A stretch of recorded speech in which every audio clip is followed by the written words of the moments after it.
a importância do ensinamento aos filhos desses princípios de Deus na vida. Eu queria ler um texto de base para que nós vamos compartilhar. Está em Deuteronômio, capítulo 6.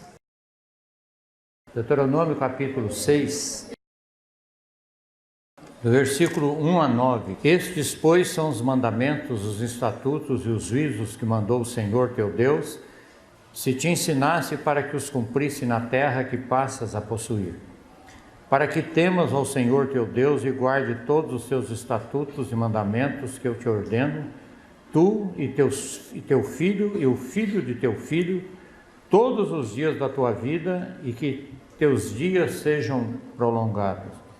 Ouve, pois, ó Israel, e atenta em os cumprires, para que bem te suceda, e muito te multiplique na terra que mana leite e mel, como te disse o Senhor teu Deus aos seus pais.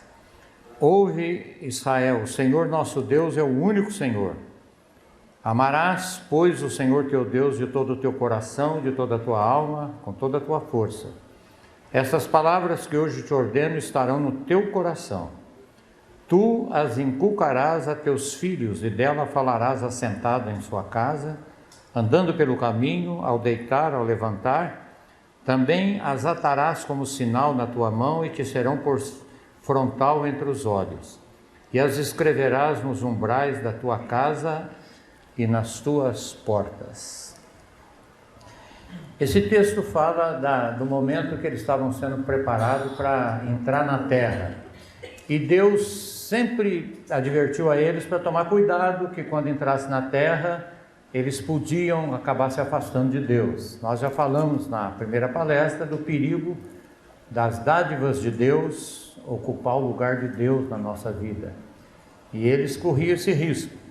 Então aqui eu queria tirar rapidamente, prometo para os irmãos que vai ser 30 minutos, né?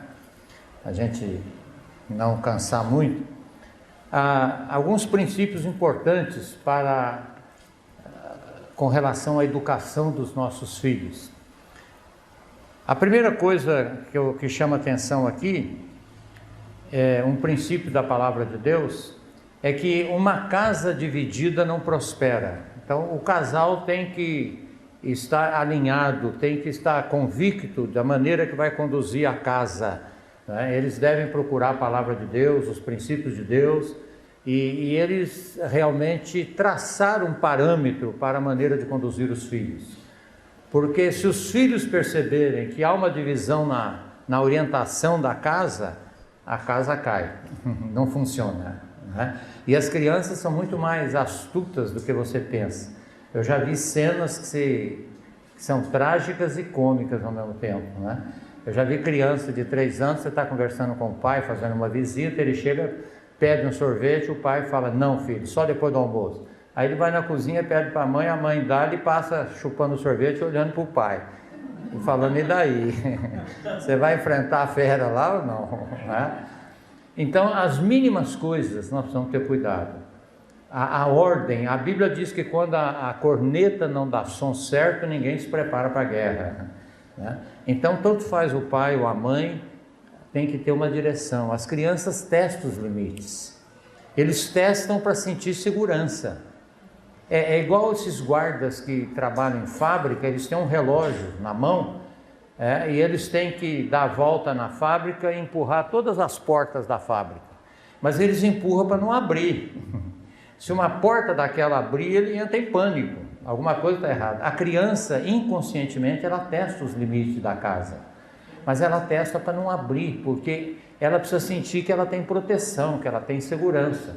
Uma criança que não sente isso, ela vai ter dificuldade de alimentar, de dormir, de relacionar, de escola, ela vai ter muita perturbação.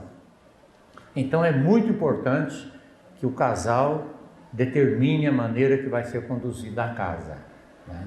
Eu aprendi isso quando meus filhos eram pequenos ainda, e a gente, com todas as dificuldades, tendo às vezes que repensar o que falava, a gente procurar, tanto faz um como o outro, porque senão o pai está fora, a mãe fala assim, você vai ver a hora que seu pai chegar. Então a criança nem tem prazer na hora que o pai chegar, não é? Porque ele é o carrasco da família, não é? Então a mãe tem que ter toda a autoridade delegada pelo pai e exercitar a disciplina quando necessário na vida da criança, não é? E geralmente a criança vem ainda dizer: pai, a mãe fez isso e tal, tentando jogar um contra o outro, não é? Você tem que dizer: filho, isso a mamãe fez, está certo, não é? Vai indo, eles param de tentar fazer esse jogo entre o casal, não é? Agora, a outra coisa que eu vejo nesse texto aqui, muito importante, está no versículo 4. Ele diz assim: ouve, ó Israel, o Senhor nosso Deus é o único Senhor. Amarás, pois, o Senhor teu Deus de todo o teu coração, toda a tua alma, toda a tua face, tua força. Essas palavras que eu hoje te ordeno estarão no teu coração. Antes de você passar para o seu filho, tem que estar no seu coração. Porque se o discurso não bater com a ética, isso funde a cabeça das crianças. Então esse texto deixa muito claro que primeiro tinha que estar no coração dos pais. Os pais tinham que amar a Deus de todo o coração, de toda a força, né, com toda a inteligência. Então uma criança que desde pequeno percebe que Deus é o supremo propósito da vida do pai e da mãe, que a Bíblia é a palavra de Deus, que realmente eles procuram praticar a verdade dentro de casa, essa criança vai ter um desenvolvimento normal e ela vai chegar a uma maturidade emocional sem muito problema, né? Então é muito importante que nós pais entendamos isso. Nós passamos uma mensagem visual para os nossos filhos. Os nossos filhos estão mais vendo do que ouvindo o que nós falamos. Se você não está vivendo uma realidade dentro de casa, fica muito difícil você passar um evangelho para o seu filho. Hoje, infelizmente, muitos filhos de cristãos abandonaram a igreja, porque eles viram um contraste tão grande entre o que se falava e a maneira que vivia, né? E a criança, ela é muito autêntica, ela não aceita duplicidade. A gente vai ficando velho e vai virando artista, a gente consegue, conforme o ambiente, soltar a tinta da cor, né? Mas a criança não, a criança é muito autêntica.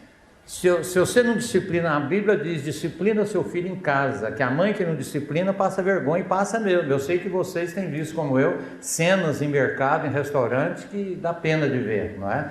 Porque se a criança não respeita o pai e a mãe dentro de casa, ele não respeita em lugar nenhum. Você pode ir jantar com o prefeito de Londrina, que a criança vai fazer o que ela faz em casa. Não adianta você falar para ela: filhinho, aqui não, olha o prefeito ali e tal. Na cabeça dela não tem isso. Na cabeça dela não tem isso. A família é um laboratório. A criança tem que ter limites, tem que ser trabalhada dentro de casa, tem que aprender a respeitar os pais dentro de casa, senão ela não vai respeitar professores. Vocês veem o que nós estamos vivendo hoje? As professoras de primeiro grau não estão conseguindo mais segurar as crianças, né? Lá em Maringá, há pouco tempo, um aluno pôs fogo no cabelo da professora dentro da sala, né? E toda hora a gente está vendo aí na televisão criança brigando, invadindo, matando o outro. O problema está dentro de casa. O problema está dentro de casa.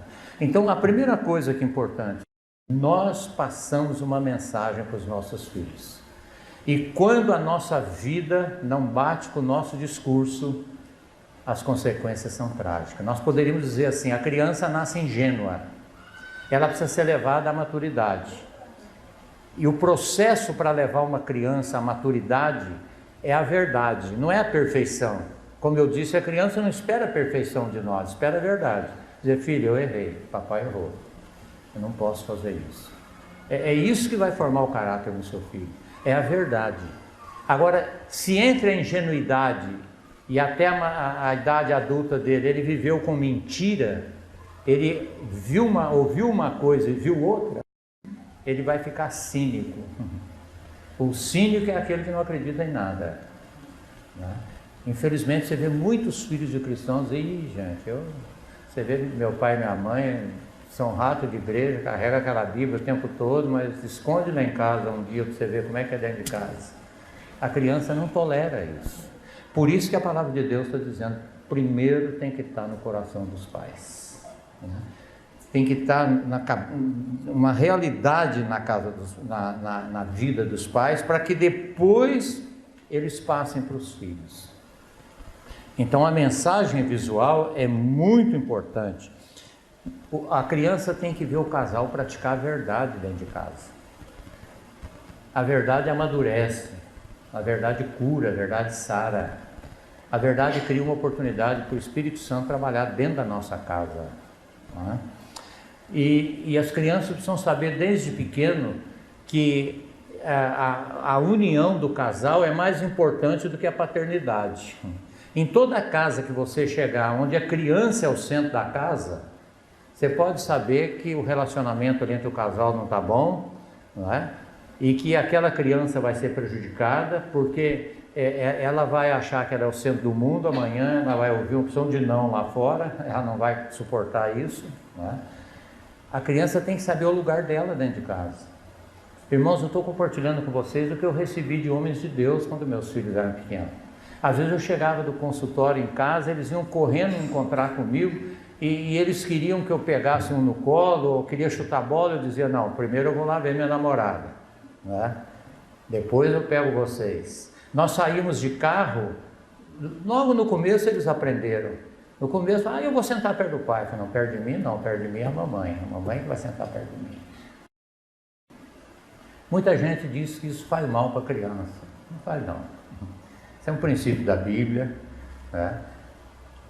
Pode praticar isso sem medo. Ele tem que entender o lugar dele dentro de casa, né? Ele tem que entender que ele é fruto de um relacionamento, que um dia ele vai sair de casa e aquele relacionamento vai continuar, que ele não é o centro da casa. Tem casa que quando uma criança nasce, quase precisa mudar a casa inteira, né?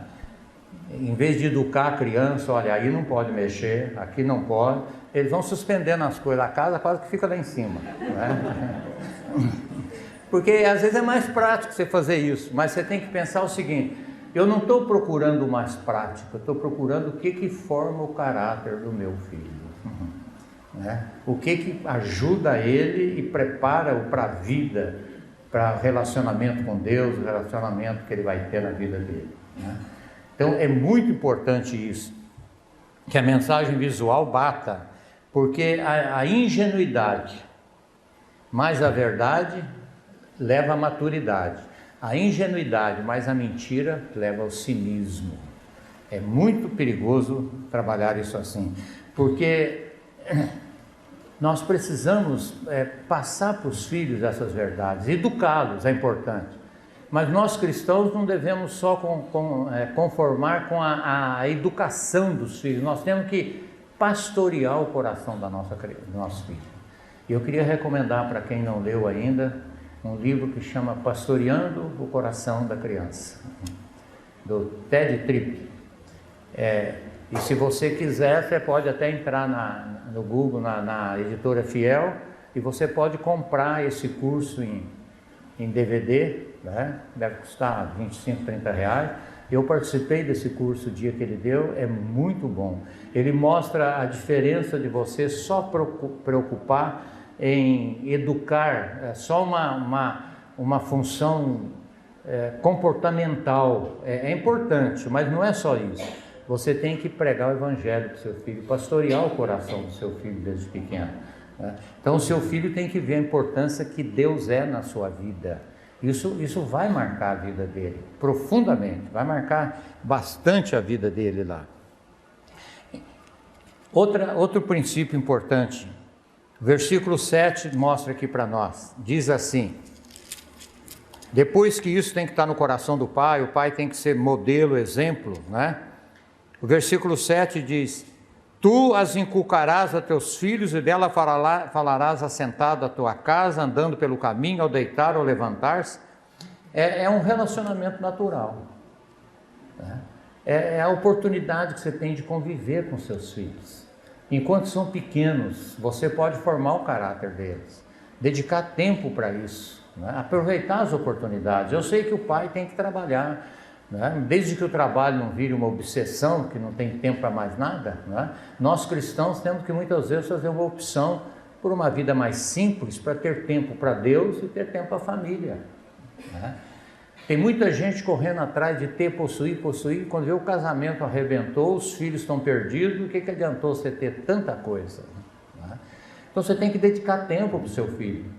Nós poderíamos dizer assim: ensine o seu filho a ser homem, ensine sua filha a ser mulher. Sabe por quê, irmãos? Porque o sexo é biológico,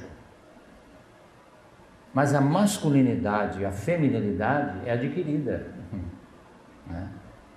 Eu costumo dizer assim que de primeiro, no meu tempo, eu participo de 2 mundos, né?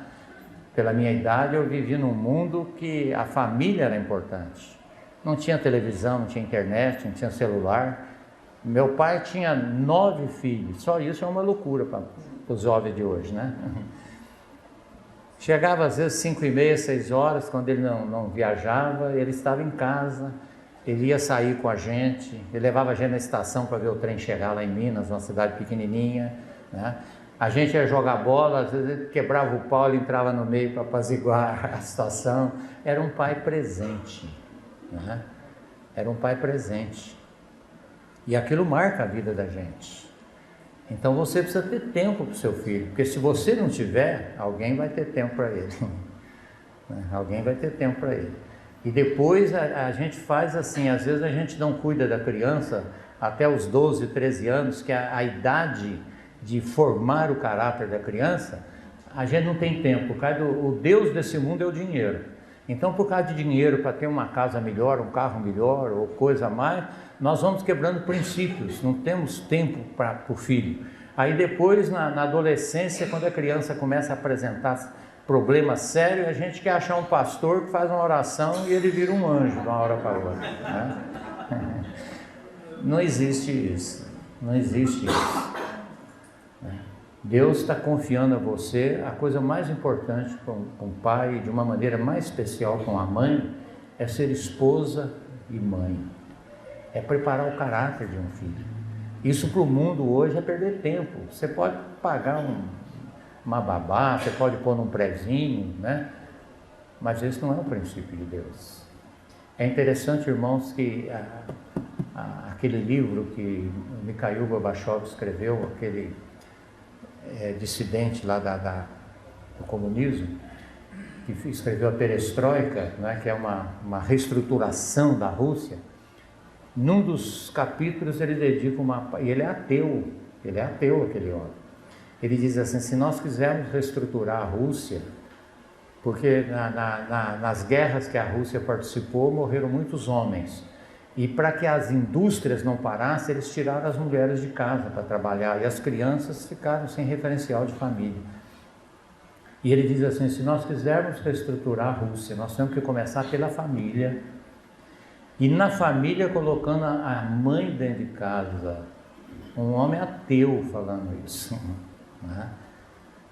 E foi porque hoje a Rússia, naquela época, o país tinha o mais alto índice de mulheres alcoólatras e crianças sem referenciais nenhum de família. E nós cristãos muitas vezes estamos sendo enganados por esse sistema. Nós estamos achando que o importante é dar um tênis caro para o filho, uma roupa de marca, né? Para isso nós temos que trabalhar. E nós estamos perdendo os verdadeiros valores. O trabalho não é um fim, o trabalho é um meio, né? Nós podemos fazer uma opção, não tem problema. O mundo está juntando de pá carregadeira, eu vou de colherzinha de chá, mas eu quero ter tempo para Deus, eu quero ter tempo para minha esposa, eu quero ter tempo para meus filhos, eu quero ter tempo para minha família, né? Porque depois... Eu sei que a graça de Deus está disponível em qualquer situação, mas vão ter sequelas, vão ter um retorno dolorido que poderia ter sido evitado, né? Então ele fala aqui, versículo 7, para nós instruir, educar seu filho. Você tem que, seu filho tem que ver que Deus é importante para você. Eu perguntaria, quem que lê a Bíblia para o filho de noite? É o pai ou a mãe? Os homens se omitiram da vida cristã, né? Há uma omissão masculina. E a criança vai crescendo achando que cristianismo ou religião é coisa de mulher, que o homem não preocupa com isso, né? Então os pais têm que orar com os filhos à noite, conversar com os filhos, começar a passar para eles, na linguagem deles, o porquê que Jesus veio, o que representa a cruz de Cristo, numa linguagem infantil, vai evangelizando seu filho. Ele deve ser o seu primeiro discípulo. Antes de você pensar em evangelizar o bairro, a China, a África, comece dentro da sua casa. Comece dentro da sua casa a evangelizar seu filho, a prepará-lo para Deus, para amanhã ele ser um homem de Deus na vida, né? Então nós falamos que hoje, infelizmente, você precisa ensinar seu filho a ser homem. Porque nós estamos vivendo uma sociedade que está pregando e vivendo a inversão da sexualidade. Eles acham que nós, que somos heterossexuais, que somos doentes, somos homofóbicos, né? Então você precisa preparar seu filho. Ele está indo à escola, ele está ouvindo. Eu estou vendo lá os meus netos, a luta dos meus filhos com os netos. Às vezes tem que tirar de uma escola, tentar outra. Porque na escola, hoje, todo o sistema é contrário a tudo isso. E eles vão desde pequenininho começar a ver modelos errados ali.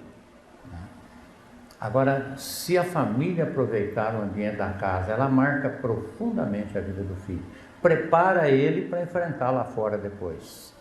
Agora é uma loucura você pegar uma criança de 1 ano e meio, 2 anos e colocar lá fora para ser educado por pessoas que não têm temor de Deus, que não têm princípio de Deus.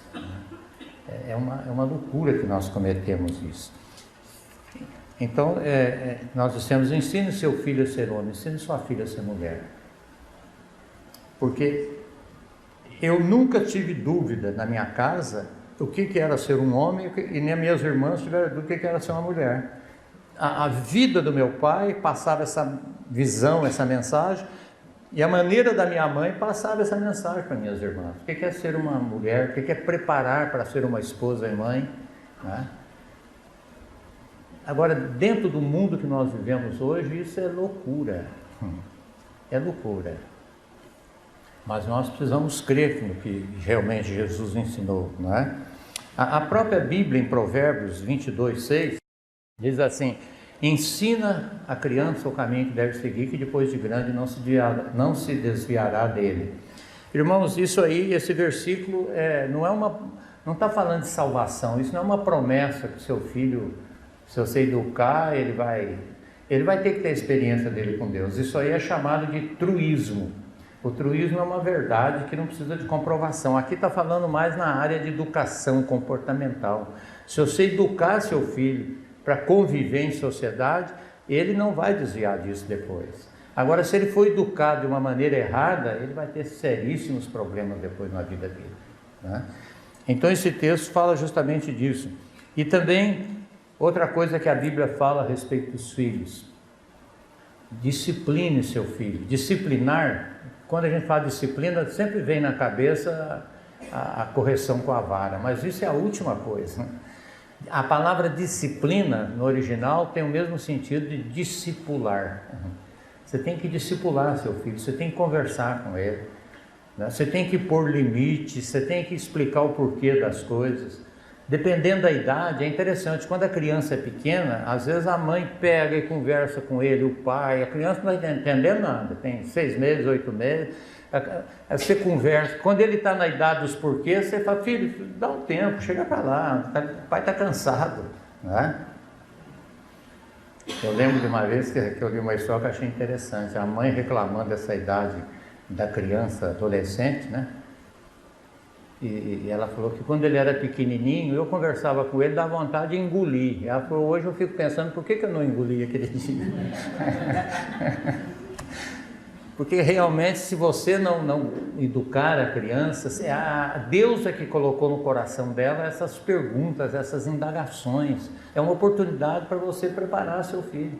Pai, por quê? Se ele perguntar para você assim: papai, por que a gente vai à igreja? O que você fala para ele? Você corre o risco de passar uma visão errada de culto. Você vai dizer assim: filho, nós vamos lá para Papai do Céu abençoar, papai ter saúde, para ganhar dinheiro, para trabalhar, né? Mas não é esse o conceito da Bíblia. A Bíblia, se você ler lá, aqui mesmo em Deuteronômio, em Êxodo, fala que quando vossos filhos perguntar que culto é esse, é para você falar: filho, olha, você não era nascido, mas nós éramos escravos no Egito, não tínhamos chance nenhuma de sair de lá, Foi a misericórdia de Deus que tirou, por isso nós estamos aqui celebrando a Deus. Você começa a passar um conceito certo de culto para o seu filho, que culto não é uma ação humana para provocar uma reação em Deus. Culto é uma resposta humana de gratidão por uma ação primeira de Deus na vida. Você tem que falar para o seu filho: filho, você não lembra, você não era nem nascido, mas o papai, se não fosse a graça de Deus, o papai estava perdido no mundo hoje. Não sei nem se eu estaria com a mamãe casado. Se hoje você tem um lar, que nós ainda temos problemas, lutas, estamos aprendendo, mas é por causa da graça de Deus, filho. Foi Deus que me salvou um dia, por isso que nós vamos celebrar esse Deus. Você está passando uma visão correta de Deus para o seu filho. Senão você está passando uma religião comercial, toma lá e me dá cá, né? Vamos lá para Deus abençoar, para dar certo isso, para dar certo aquilo, né? Você tem que conversar. A criança faz muitas perguntas. Aproveite as perguntas da criança, né? Explique na altura dela. Nunca fique aquém do que ela perguntou e nunca vá além do que ela perguntou. Pergunte daquela faixa que ela está, né? Talvez amanhã, daqui 2, 3 anos, ela vai fazer a mesma pergunta, ela tem condição de aprofundar um pouquinho mais. Irmãos, esse é o maior ministério que uns pais podem ter no mundo. É preparar o caráter dos nossos filhos, prepará-los para Deus. Esse é o maior ministério. Mais do que você, se você puder dar um tênis bom, não tem nada de errado, mas se você está quebrando princípios para poder ter essa roupa, esse carro, você está invertendo os valores, né? Você está trocando o espiritual pelo material. Isso é loucura que nós cometemos, né? Então é muito importante entender isso. Discipline o seu filho, converse com ele, repita as ordens, peça de volta se ele entendeu, porque às vezes uma criança de 3, 4 anos, o problema é comunicação, às vezes ele não entende. Você acha que está conversando nível de adulto, às vezes você tem que explicar, falar: filho, você entendeu o que o papai falou para você? Então fala para mim, o que foi que o papai falou? Pede o retorno que você vai ver se ele entendeu realmente ou não entendeu, né? Agora, tudo isso leva tempo, e tempo é uma questão de preferência. Se você acha que compensa investir no seu filho, você vai ter tempo para ele. Se você acha que filho é um atrapalho, que qualquer um pode cuidar, você vai ter muitos problemas com seu filho depois, né? Então, esses são os princípios básicos. E terminando, eu diria, irmãos, sem querer ocupar muito o tempo mais, ore por ele e com ele. Ore pelo seu filho diariamente. Peça a graça, a misericórdia de Deus na vida dele. E ore com ele. Ele precisa ver que o pai o ama, e o pai está colocando a ele diante de Deus. Isso é muito importante para a vida do seu filho. Amém?